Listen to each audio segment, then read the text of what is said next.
Selamat datang di Bincang Pengadaan bersama LPP Andalas Institute. Hari ini kita akan melakukan pembahasan mendalam ya soal pembaruan penting di pengadaan barang jasa pemerintah atau PBJP. Kita mau bedah suplemen pendamping modul pelatihan kompetensi PBJP level 2. Nah, sengaja nih kita buat formatnya audio.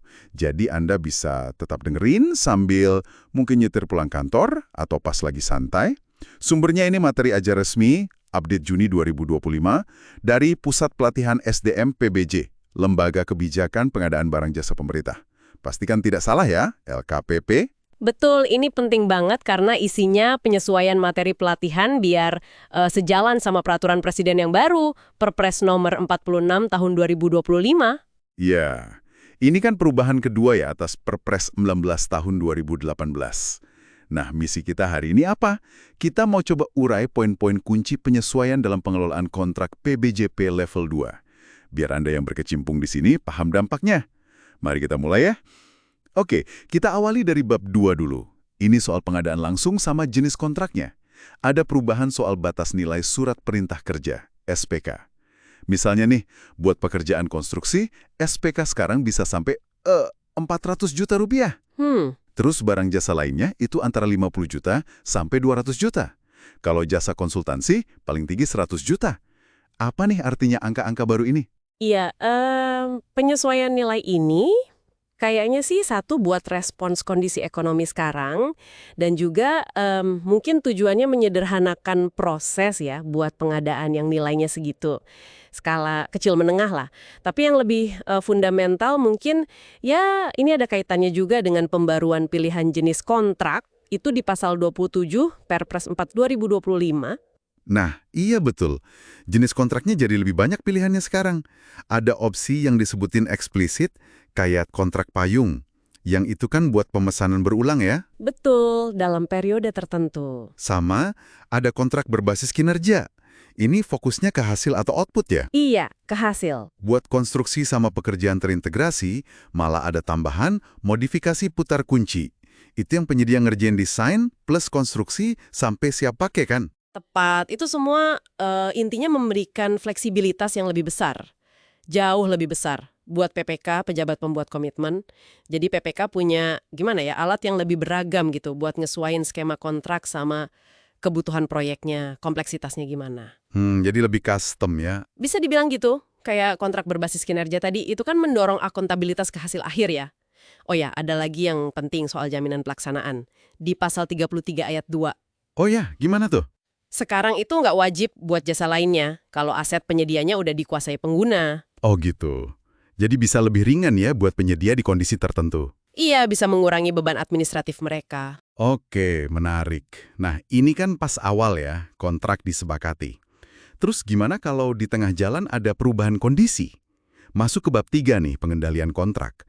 Ada tambahan penting di pasal 54 soal perubahan kontrak. Katanya sekarang, kalau perubahannya karena keadaan darurat, nambah nilainya bisa lebih dari 10%. Ya, bisa lebih dari 10% dari nilai awal, tapi ada syaratnya. Apa tuh syaratnya? Harus ada persetujuan dari pengguna anggaran, PA. Oke. Jadi ada semacam kartu pengaman ya? Betul. Ini penting sih buat kasih ruang gerak kalau ada kejadian tak terduga. Misalnya bencana alam atau apa. Tapi tetap ada kontrol dari PA ya? Nah, persetujuan PA itu jadi kunci akuntabilitasnya. Cuma ini juga munculin pertanyaan ya di lapangan nanti. Pertanyaan gimana? Gimana definisi keadaan darurat itu diterapkan biar konsisten, biar nggak ya disalahgunakan gitu. Ini tantangan implementasi nih. Bener juga. Perlu kejelasan kriteria ya. Oke, itu bab 3. Terus bab 4, soal serah terima hasil pekerjaan sederhana. Gimana? Ada perubahan? Nah, kalau untuk bagian ini, menurut sumber kita, Perpres 46 ini nggak bawa dampak signifikan. Oh, jadi masih sama aja prosesnya? Iya, kelihatannya begitu. Proses serah terima yang udah jalan, yang mungkin dianggap udah mapan, ia dipertahankan. Ini juga nunjukin kalau nggak semua dirombak total ya. Ada keseimbangan antara perubahan sama stabilitas. Oke, jadi bab 4 relatif stabil. Nah, terakhir nih, bab 5. Ini soal evaluasi kinerja penyedia. Kayaknya ini perubahan yang lumayan gede ya dampaknya. Iya, ini bisa dibilang krusial. Pasal 44 ayat 8A yang baru, itu negesin kalau kinerja penyedia itu jadi minimal salah satu syarat kualifikasi. Minimal salah satu syarat, maksudnya gimana tuh? Artinya, hasil evaluasi kinerja dari pekerjaan sebelumnya itu wajib jadi pertimbangan buat penyedia bisa ikut pekerjaan berikutnya. Nggak bisa diabaikan. Wow. PPK bahkan didorong buat nyantumin kriteria kinerja baik atau sangat baik di dokumen pemilihannya nanti. Wow, ini pergeseran besar ya. Jadi rekam jejak itu sekarang jadi kunci banget. Banget. Ini kayak ngubah status evaluasi kinerja. Dari yang tadinya mungkin cuma catatan, sekarang jadi semacam tiket masuk buat tender selanjutnya. Ini upaya sistematis ya buat ningkatin kualitas penyedia di lingkup pemerintah. Harapannya kan yang kepilih nanti benar-benar yang kompeten. Iya. Yang udah terbukti bisa deliver kualitas, kuantitas, waktu, sama biaya yang pas. Nah, itu dia. Jadi implikasinya buat Anda gimana? Kalau Anda penyedia, ya rekam jejak kinerja Anda tuh jadi aset strategis sekarang. Wajib dijaga baik-baik. Dan kalau Anda PPK, Kalau Anda PPK, penilaian kinerja jadi alat seleksi yang jauh lebih kuat. Bisa buat filter penyedia yang beneran bagus. oke, jadi kalau kita rangkum nih ya, Perpres 46 2025 ini bawa beberapa poin penting.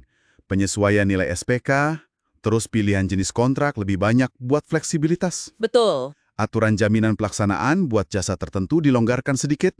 Terus ada ruang buat perubahan kontrak darurat, tapi tetap ada kontrol PA. Ya, Dan yang paling ditekankan tadi, kinerja masa lalu penyedia jadi syarat kualifikasi wajib. ya, itu yang paling fundamental perubahannya. Intinya pengelolaan kontrak PBJP level 2 ini didorong biar lebih adaptif dan lebih fokus ke kualitas hasil ya. Tepat sekali. Nah, sebagai penutup mungkin ada satu hal yang menarik buat kita renungkan bersama. Apa tuh? Dengan penekanan baru yang kuat banget ke kinerja sama fleksibilitas kontrak ini, kira-kira gimana ya dampaknya ke budayaan pengadaan itu sendiri? Apakah ini bakal mendorong kolaborasi yang lebih strategis, lebih erat gitu, antar pemerintah sama penyedia yang kinerjanya bagus? Atau malah, Atau malah nambah lapisan birokrasi baru, tantangan baru dalam pembuktian kinerja, administrasi, dan sebagainya. Nah, ini sesuatu buat Anda renungkan lebih lanjut dalam praktek sehari-hari. pertanyaan yang bagus banget buat refleksi.